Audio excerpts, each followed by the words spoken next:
The United States is known as a land of the free. The American character is rooted in independence, in thought, belief, and daily life.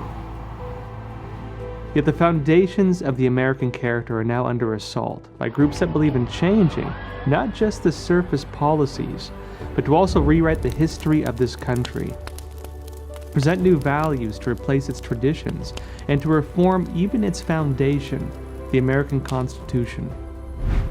Under the narrative that some forms of speech and belief are dangerous, Facebook's oversight board has decided to uphold the site's suspension of former President Donald Trump. there's now a push to regulate speech and suppress belief. Under the narrative that America is too violent, there's a push to eliminate the rights of citizens to own firearms. And there are similar pushes being made to change the fabric of this country, down to a dismantling of its monuments and demonizing of its founding stories. Behind these narratives, however, are socialist movements and political groups that have misrepresented not just the history of this country, but even the very fabric of its system of government. The ideas this country was founded on are now being warped and maligned to fit social agendas. America is more than just a nation. It represents an idea. And what would it mean for the world if that idea was lost?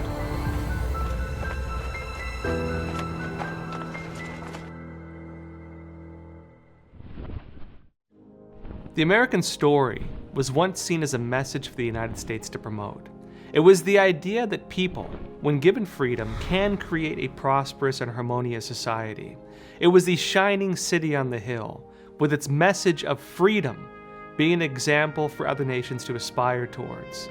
And as we pray God, they always will, that another generation of Americans has protected and passed on lovingly this place called America, this shining city on a hill, this government of, by, and for the people.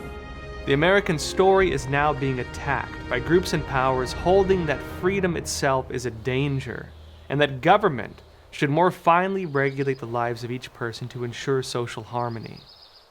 This conflict isn't new, however. It goes back to the time of America's founding, when the age of kings was coming to an end and people around the world were looking for what type of government could replace it, while finding the place of religion and tradition also in that new age. In 1776, the American founding fathers established one of these ideas, with a statement in the Declaration of Independence. We hold these truths to be self-evident, that all men are created equal, and they are endowed by their Creator with certain unalienable rights, that among these are life, liberty, and the pursuit of happiness. They established a government based on the idea that people's rights are given to them by God, and that government is only instituted among men to protect these rights. This led to the creation of one of the most prosperous nations in the history of the world, with its foundations in individual freedom.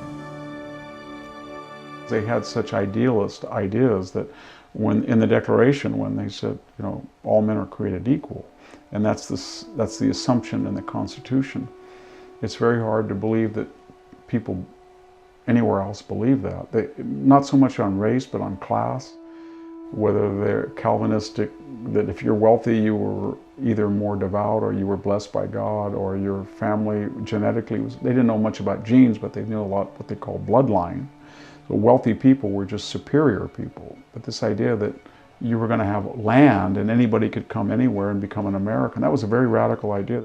The beauty of the Declaration of Independence is God used these flawed men to put together these amazing principles that ultimately, not only did they launch the greatest nation in the history of the world, but it was the Declaration principles that Abraham Lincoln would stand upon for the Emancipation Proclamation. It was the Declaration of Independence principles written by Thomas Jefferson all those years ago that the Reverend Martin Luther King Jr.